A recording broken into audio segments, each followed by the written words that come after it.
কই তোমার মা কই তোমার মা কই কই বললাম তো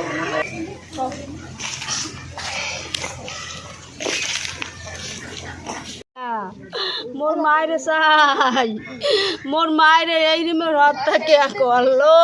আগে পিছে কিরকম জ্বালাইছে আপনারা এই যে জামাই?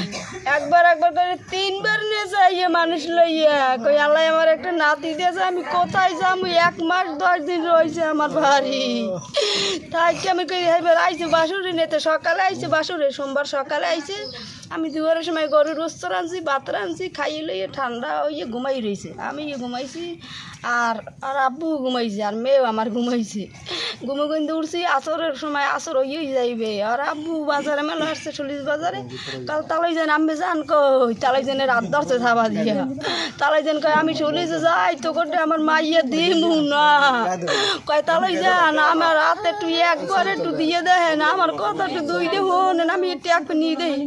আমি যেভাবে নিই এইভাবে আমার মাইকে আবার মুখ দিয়ে যাবো যদি কোনো অত্যাচার হয়। এই তো দেশে আমার মায়েরে, এই দেশে আমি কি জবাব দিব? আমার মায়ের দিয়ে গেছে।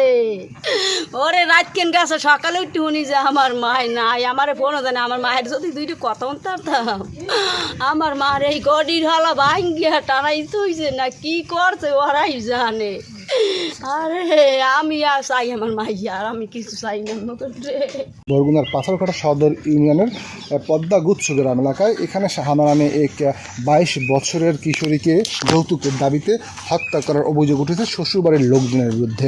এই যে কবরটি দেখতে পাচ্ছি, এই কবরটি হচ্ছে শাহানার কবর, যাকে গতকালকে দাফন করা হয়েছে, অর্থাৎ 10 জুলাই পাথরঘাটা সদর ইউনিয়নে তাকে দাফন করা হয়েছে।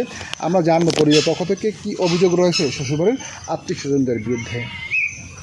সবাই জিজ্ঞেস করে যে ছেলে কই, এর বাচ্চা কই, দেখাশোনা করে যে সবাই ধরে কয় তোমার আম্মু কোথায়, তোমার আম্মুরে কে মারছে, মানুষে জিজ্ঞে আর কি। কয় আমার আম্মুরে ফিরি দিয়া এইবেলা আমার দাদু মারছে, আমার দাদির কথা বলে, আর ওর কাকির কথা বলে, মানে ওই আমার এই আমাদের ওই শাহানার জাল তার কথা বলতেছে।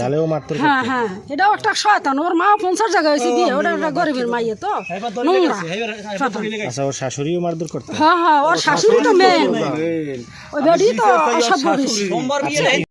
ওরে মামো তোরে কি কম দিলাম, তোরে এত দেওয়া দিলাম মা, তোরে গরু দিলাম 10টা।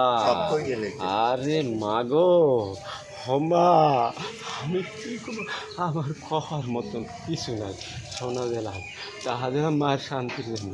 আমি আর কিছু চাই না তো, আমি চাই ওই জল্লাদ মহিলার ফাঁসি, আর কিচ্ছু চাই না। ওই শাশুড়ি জল্লাদ, ওই জল্লাদের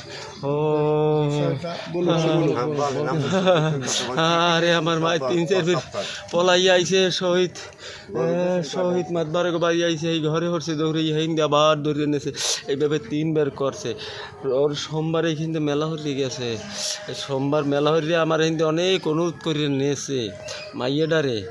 মঙ্গলবার ভোরে আমার মায় রাইতে মারছে, পর মঙ্গলবার ভোরে এই ঘটনা ঘটছে। আমি কি কইতে পারিনি, আমি কওয়ার মতন আমার কিছু নাই, আমাকে কেউ জানা নাই। ওইখানে মার দিয়া ওরা পাথর কাটা লই গেছে, পাথর কাটা দিয়া ফেরত দিয়েছে, হেন্দে বড়ি ফেলেছে। এর মধ্যে আমাকে একটা মাসের, আমার মায়ের যদি মৃত্যুটা দেখতাম তাহলে আমার আফসোস চলবে না। আমার মায়ের মৃত্যুটাও যদি আমার এক ফির দেখাইতে, তাহলে আমার মনে কোনো দুঃখ আনলে না। এইরকম নির্মম নিষ্ঠুর পাষাণ আর কি জগতে আছে। আপনারা দয়া করে এই জায়গায় যাইয়া একটু তদন্ত করে দেন কি হইছে, আমার মাইয়েটারে কিভাবে কি করিয়া ওরা মারছে। আরে মা আব্বাই কিছু কন মুই কইতে পারবো। আপনার মেয়ের বিবাহ হচ্ছে কত বছর? মাইয়ের 5 বছর মনে কয় মুই কইতে পারবো না, মুই কইতে মোর নিজে আর কি যত কষ্ট হজম করে হেলাইতে নিজে। আচ্ছা, বিয়ের কতদিন পর থেকে জ্বালা যন্ত্রণা শুরু হয়েছে? জ্বালা যন্ত্রণা মনে করেন এই 1.5 বছর ধরে। বাচ্চা হওয়ার পর আমার বোন একটু কুচি ছিল আর কি, কালা ছিল, কালা না শ্যামলার ভিতরে একটু খারাপ ছিল। সন্তান হওয়ার পর আটটু চেহারা ভাঙ্গি গেছে, ভাঙ্গি যাওয়ার পর হইতে আর কি এই নির্যাতন শুরু, টাকা পয়সা শুরু, সব জ্বালাইতো। আর শারীরিকভাবে আর কি মারতো। আর শরীরে খালি এই ঘটনা ছাড়াই আগের থেকেই অনেক দাগ, আর শরীরে খালি হাড্ডি কয়টাই আছে। খালি কি আর কিছু স্বামী জ্বালাইতো নাকি আর মেইনেল আর শাশুড়ি শাশুড়ির সাথে কি এই টাকা পয়সা নিয়ে ঝামেলা? টাকা পয়সা লাগে আর শাশুড়ি হইলে খাই পারতি আর যতক্ষণ তার দিতে পারবো অতক্ষণই ভালো। ওই যে জালদরি বানাইবে কইছে যে টাকা আনো তার স্বামী কি অন্য কোনো নারী বা অন্য কোনো জায়গায় কথাবার্তা এরকম কোনো ছিল? সেটা বলতে পারবো না, তবে খুব সম্ভবত শুনছি নেশাগ্রস্ত, গাঁজা গজা খাইতে। আমি মেয়েদের সাথে ফোনে কথাও তো বলে এমনি করতে কি আপনার এই বোনাই করতে? জাল ভাই নদীর ব্যবসা। কালকের মারা যাওয়ার পরে কি সেই জানা যায় বা এরকম? বাড়ির দেখ সে ধরনের লোক কোনো আয় নাই, ওরা হইলে বরিশাল থেকেই পালাইছে সব। এই বাচ্চা বাড়ি পৌঁছই দিয়েছে হ্যাগো বাসায়, আমি যাই এবার ওরা আনছি যাই দেই তো না খাওয়া অবস্থায় আমার দেখে কান্দুলস ধরে গলা ধরতে যায়। আগে কয় মায় মরে গেছে, কয় কমে কয় বরিশাল মায় মরে গেছে আইবে না, মুই কই আইবে না, এবার লইয়েছি কালকে। আচ্ছা, ও তো আসলে ছোট মানুষ বোঝে না, কিন্তু এই যে ওর মা মারা গেছে এটা কি আর হয়তো ওদিকের ওই যে লোক ছিল আর দাদি আর চাচা হেরা কইছে, আর লাগে কইছে নাইলেও ছোট মানুষ কইলে কেমন আমার দ্বারে না? এখন এই দাফন করার পরে কি মাকে খোঁজাখুঁজি করে? মা খোঁজাখুঁজি করে না, এইমাত্র এনেছিল কান্দে কান্দে কয় ও মা তুমি কথা কও না গা, মোর কা মামা তুমি জালটা ফাঁক করে দাও, মার দ্বারে যাই একটু কথা কম।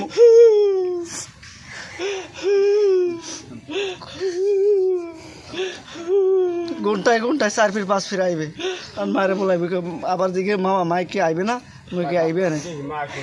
এখন কি দুধ খায়? হয় দুধ খায়, পুরো সারান দেয় না আর কি।